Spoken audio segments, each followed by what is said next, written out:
Few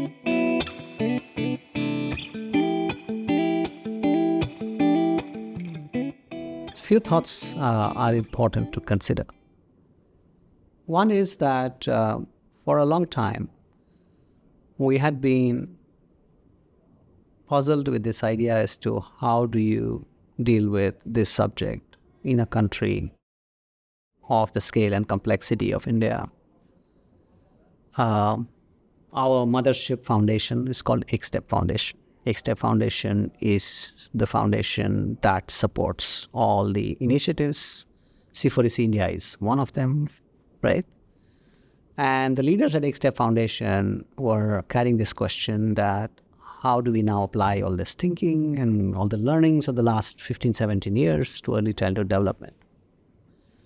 And after a lot of soul searching, I think their conclusion was that the narrative is different. It needs to change. What do you talk about when you talk about a child?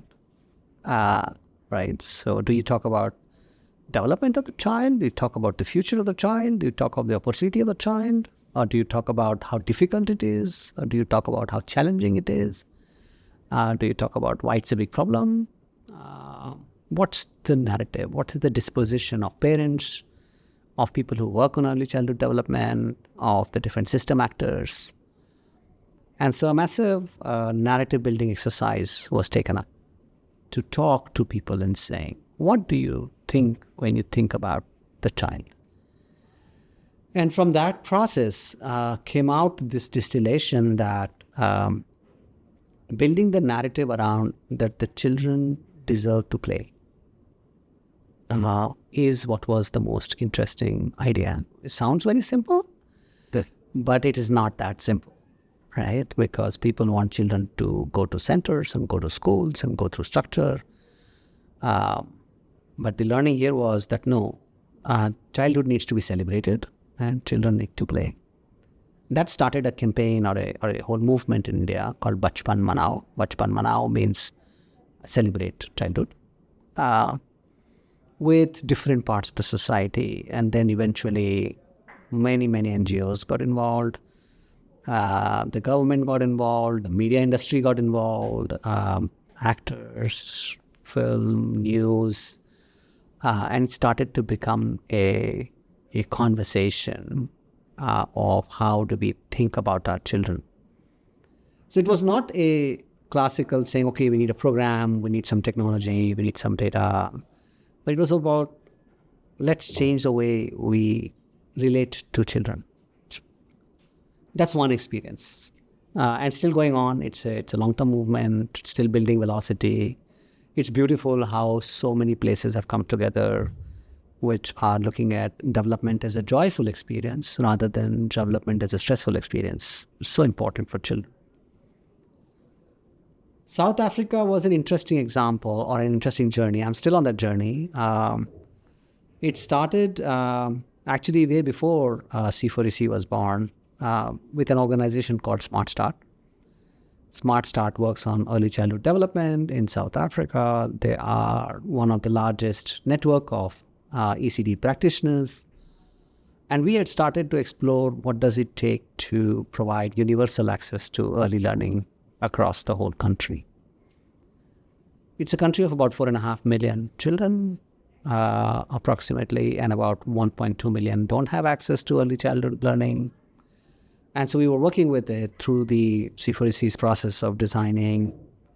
And then a moment came where the government of South Africa, the Department of Basic Education, wanted to reimagine what was possible. They had recently published their strategy for 2030 for universal access.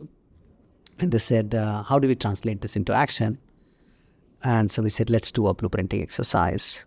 And that started about a year and a half ago with this whole conversation, because the Department of Basic Education and the government of South Africa had increased their child subsidy from about 10 billion rands to about 22 billion rands, right? So they had almost doubled it. So, and at the same time, there was this whole energy in the ecosystem that let us get this thing right.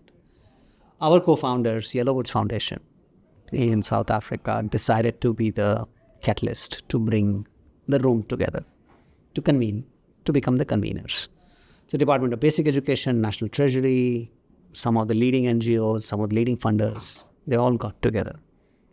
And we went through this process of designing a blueprint for universal access to early learning in South Africa.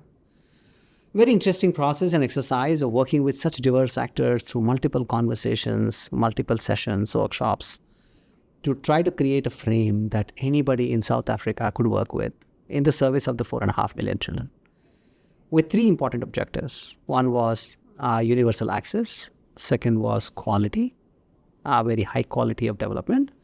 And third was, how do you resource it so that it is sustainable? Because many of the vulnerable people can't pay for child services. So there are government grants, but government grants have their own limitations. How do you make a system that can sustain? Because children will continue to develop through the process. The blueprint got ready, it got announced or shared with the public for their opinion. So it was opened for public consultations to what do they think. And so a lot of people gave their feedback and what they would like to see differently. And then we factored the feedback, and the second version was published saying, okay, now this is with public consultation.